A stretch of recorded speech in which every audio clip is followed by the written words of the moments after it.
नमस्कार दोस्तों, स्वागत है आपका हमारे चैनल श्रीमद् भगवद गीता के अनमोल वचन पर। आज हम भगवद गीता के अध्याय 1 के 20वें श्लोक की व्याख्या करेंगे। इस श्लोक में महाभारत के युद्ध के नायक अर्जुन के युद्ध क्षेत्र में प्रवेश का वर्णन किया गया है। यह वह क्षण है जब अर्जुन ने भगवान श्री कृष्ण से अपने रथ को दोनों पक्षों के मध्य में ले चलने का अनुरोध किया था। आइए इस श्लोक की गहराई को समझते हैं और देखते हैं कि अर्जुन के मन में उस समय क्या विचार चल रहे थे। इस श्लोक में बताया गया है कि महाभारत युद्ध के नायक अर्जुन का युद्ध क्षेत्र में प्रवेश किस प्रकार से हुआ। अभी युद्ध की शुरुआत नहीं हुई थी, लेकिन वह क्षण बहुत निकट था। यह युद्ध का सबसे तनावपूर्ण क्षण था, जब दोनों पक्षों के योद्धा एक दूसरे का सामना करने के लिए तैयार खड़े थे।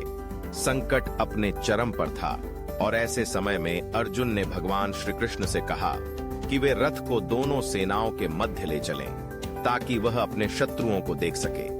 अर्जुन का यह अनुरोध बहुत महत्वपूर्ण है।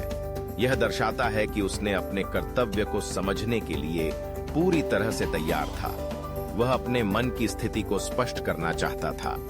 अर्जुन के ध्वज पर कपि का प्रतीक था, जिसका अर्थ है बंदर, जो भगवान हनुमान का प्रतीक था। यह ध्वज अर्जुन की शक्ति और साहस का प्रतिनिधित्व करता था, ठीक उसी प्रकार जैसे प्राचीन काल में प्रत्येक श्रेष्ठ योद्धा के पास एक विशेष ध्वज और प्रतीक होते थे, जो उनके परिचायक होते थे।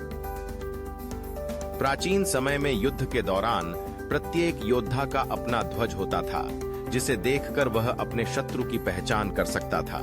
ध्वज पर बने विशेष चिन्ह योद्धाओं के रथ या वाहनों पर अंकित होते थे और यह नियम था कि साधारण सैनिक सेनानायक पर बाण नहीं चला सकता था।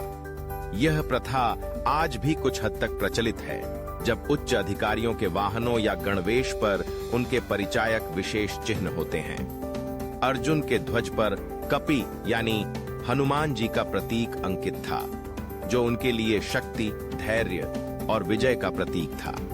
संजय, जो धृतराष्ट्र को यह दृश्य सुना रहे थे, उनके वर्णन से यह स्पष्ट होता है कि अर्जुन युद्ध के लिए अधीर हो रहा था। उन्होंने अपना धनुष उठा लिया था, जो इस बात का संकेत था कि वह युद्ध के लिए पूरी तरह तैयार थे और उन्होंने अपने धर्म युद्ध की शुरुआत करने का निश्चय कर लिया था। इस श्लोक से हमें यह शिक्षा मिलती है कि जब हम अपने जीवन के किसी कठिन संघर्ष का सामना कर रहे हों, तो हमें अपनी नैतिकता और कर्तव्य को समझते हुए धैर्य और साहस के साथ आगे बढ़ना चाहिए। अर्जुन ने भी इसी तरह अपने कर्तव्य को समझा और भगवान श्री कृष्ण के मार्गदर्शन में युद्ध के लिए तैयार हो गए। अर्जुन की इस स्थिति में हम यह देख सकते हैं कि कभी कभी जीवन में हमें भी ऐसे निर्णायक क्षणों का सामना करना पड़ता है, जहां हमें अपने धर्म और कर्तव्य का पालन करने के लिए संकल्प लेना होता है।